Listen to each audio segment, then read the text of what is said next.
If you've watched any of my videos, you will know I talk a lot about avoiding sugar. But if you're like me and you enjoy a little bit of sweetness in your coffee or tea, what can you use? Stay tuned to find out.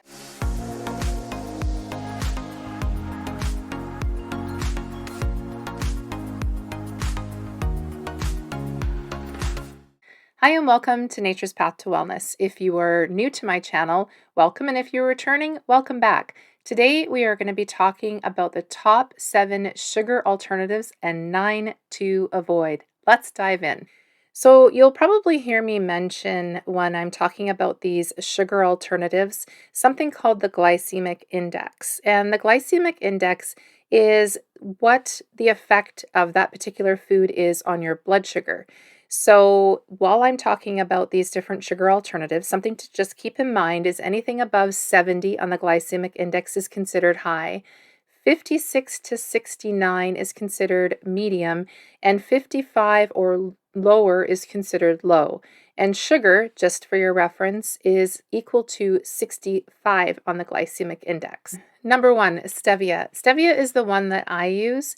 It is about 250 times sweeter than sugar, and it is plant-derived, organic, and non-GMO. It does not cause blood sugar spikes, and it is stable for baking. But one thing to consider if you're used to using sugar or brown sugar, it doesn't caramelize or brown up the product that you're baking. The other thing to consider is it is a processed product. Number 2, monk fruit. It is about 150 to 300 times sweeter than sugar, and it does not cause blood sugar spikes. It's plant-derived, organic, and non-GMO. And like stevia, it doesn't brown up the product that you might be baking like sugar or brown sugar might. For number 3, I'm going to group the next few together. They are all very similar and they are known as sugar alcohols. So the first one is erythritol. It is a sugar alcohol and it is about 60 to 80% as sweet as sugar. It doesn't cause a spike in blood sugars. One of the things is it doesn't dissolve in water, and long-term effects have not been studied, and it may cause gastrointestinal issues such as gas and bloating for some people. Next is xylitol. Xylitol is another sugar alcohol. It is plant-derived and it doesn't spike blood sugar. You'll often find xylitol is used in sugar-free gums and mouthwashes. And the benefit to that is, unlike sugar, the bacteria in your mouth doesn't tend to feed off of it, causing more cavities and that type of thing. It may cause gastrointestinal issues such as gas and bloating for some people. And there are definitely not enough studies done on the use of xylitol for those who are pregnant and nursing. If you're in one of those two categories, I would suggest that you avoid using xylitol. And the other thing to note is that xylitol is extremely toxic to pets. So if you have animals in your home like we do, you'll want to keep any products that have xylitol in them safely away from your pets. Next is sorbitol. Sorbitol is another sugar alcohol.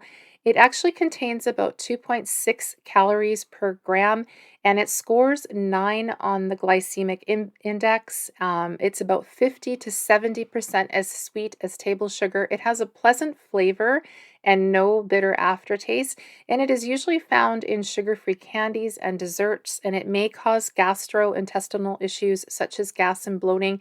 And those who are on a low FODMAP diet or have IBS issues should probably avoid products that contain sorbitol. Next is mannitol. Mannitol is another sugar alcohol. It is plant-based. It has 1.6 calories per gram versus 4 calories per gram for table sugar. It does not spike blood sugars, and it can cause, again, gastrointestinal issues. So again, those with IBS or those people following a low FODMAP diet will want to avoid products that contain mannitol. Maltitol, it's a sugar alcohol and it is found naturally in some fruits and veggies. But then, of course, when it's used in the products that contain it, it is processed from the natural form and it is a carbohydrate. It is 70 to 90% as sweet as table sugar, and it has about 2 to 3 calories per gram versus 4 grams per sugar. It has a glycemic index of 35 to 52, depending on the form that it comes in. So it may come in a liquid form or a powdered form, and so that could be the difference. So next I'm going to mention some sweeteners that are sugar alternatives, and they are safe. However, they are not as processed as table sugar is. But if you are avoiding sugars in your diet, you should probably likely avoid using these. So it depends on what your goal is. If you're avoiding sugar completely, these are probably ones that you want to not use. However, if you're just looking for sugar alternatives, these are definitely ones that are safe to use. So number 4 is coconut sugar. It is less processed than table sugar. And some of the other options that I have mentioned, it does contain some nutrients such as minerals and antioxidants. It has potassium, iron, and zinc, magnesium, and some B vitamins. It does dissolve in liquids, and it has a similar texture to brown sugar. When it found as an added sugar in products, so you may look on the back of the ingredients and see coconut sugar, of course it has to be counted towards sugar grams, but it does have a slightly lower glycemic index score than regular table sugar. Number 5 is honey. This is not such a bad one. It, of course, can spike your blood sugar, but it is minimally processed and it is sweet, and you generally only need a little bit when you're using it, say, for coffee or tea. And of course, you can purchase a local honey, which is good, and it does contain vitamins and minerals, and it has antimicrobial properties. So, like sugar, though, it will spike your blood sugar, and it does score about a 48, depending on the batch, on the glycemic index. Number 6 is maple syrup. It is plant derived, and it has a small amount of vitamins and minerals and antioxidants. It's usually minimally processed, and if you're using it in baking, you typically only need a little bit compared to table sugar because it is quite sweet. It has less sugar in it compared to honey. Number 7 is Blackstrap Molasses. It contains a good amount of calcium and iron as well as antioxidants, and it is minimally processed. It contains, though, about 60 calories per tablespoon and 14 grams of carbs. So next are the sugar alternates that I would suggest that you would avoid. Number 1 is maltodextrin. It is made from rice and potato starch or wheat. It is highly processed and it is high on the glycemic index, scoring 94. It will definitely spike your blood sugars, and it is sometimes used as a thickener or filler in various food products and personal care products. It does have the same caloric value as sugar, about 4 calories per gram, and recent studies have shown that it can actually alter your gut bacteria, and it suppresses the growth of healthy probiotics, which will affect digestion and immune system functions. So number 2 is high fructose corn syrup, and as the name suggests, it is loaded with fructose. It is highly processed, and fructose can be quite deadly on the liver in large consumptions. And consuming high fructose corn syrup over long periods of time can actually lead to insulin resistance and type 2 diabetes. It can cause leaky gut, and there's definitely a correlation between consumption of high fructose corn syrup and cancer. So number 3 is agave syrup. Now this one is quite scary because it is touted as something being healthy and organic, and it comes in this nice little bottle with a picture of an agave plant on it, leading you to believe when you're buying it that you're buying a healthy alternative to sugar. But this is wrong. It is actually low in sugar, but it's extremely high in fructose, which is dangerous for your liver. It's not actually even made from the leaf of the agave plant, but rather from the root. It's highly processed and it is full of GMOs. The amber colored agave syrup is made by burning the already highly processed syrup into a golden brown color, and it is often labeled as being raw and organic, and they get away with this because they burn it at 161 degrees or below. And actually, it's been allowed by the USDA to call it raw because of that.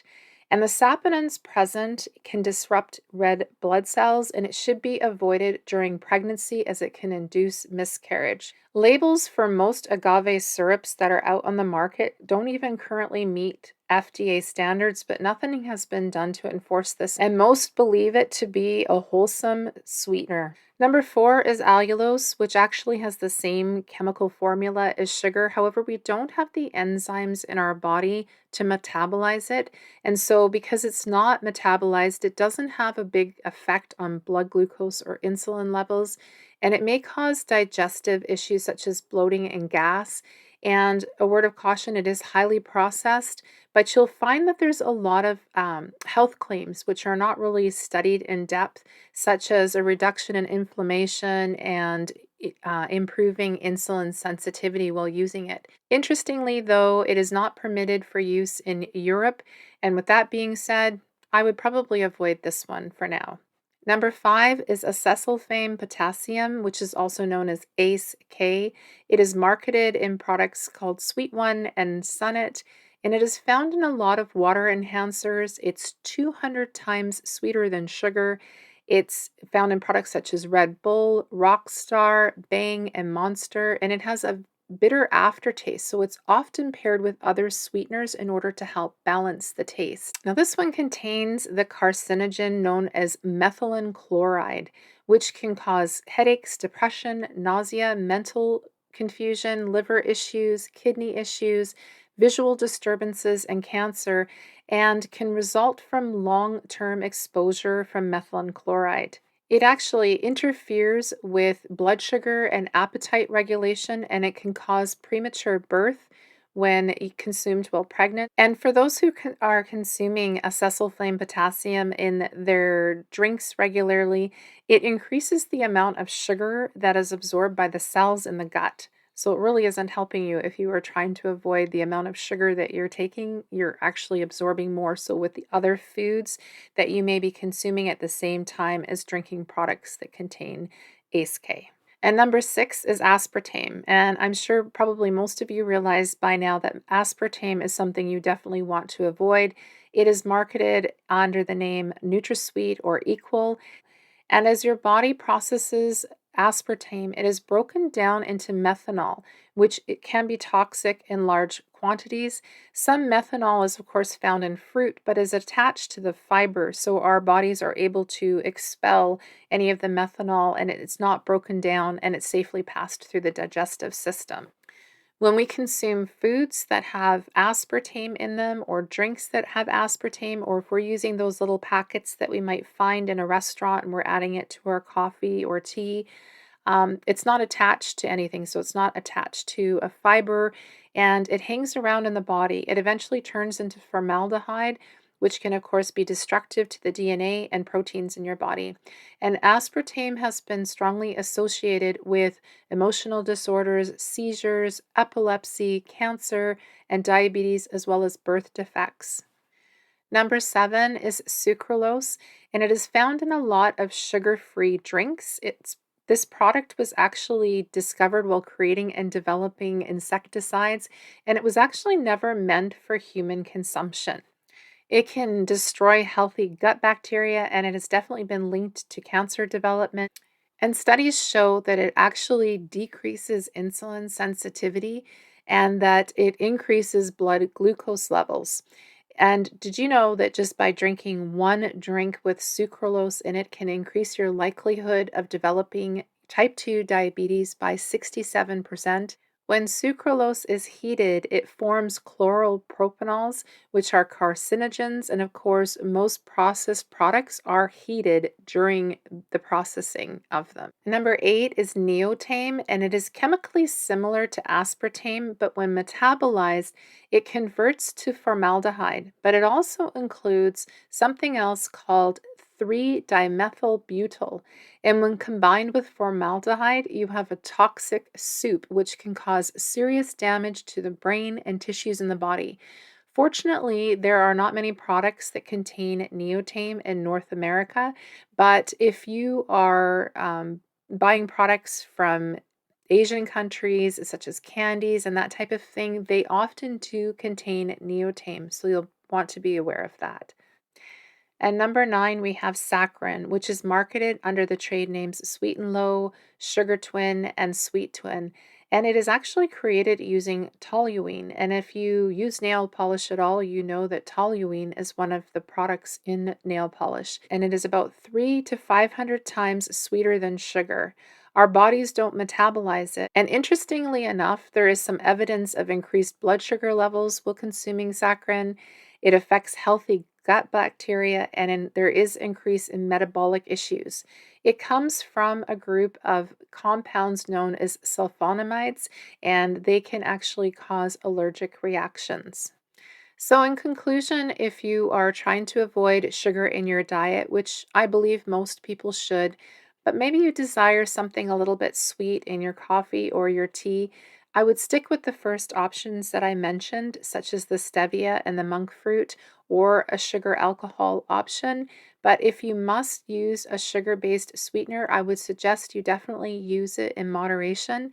And again, if you're trying to get a hold of your blood sugar levels, and reduce insulin resistance, I would suggest not using any of the sugar-based sweeteners.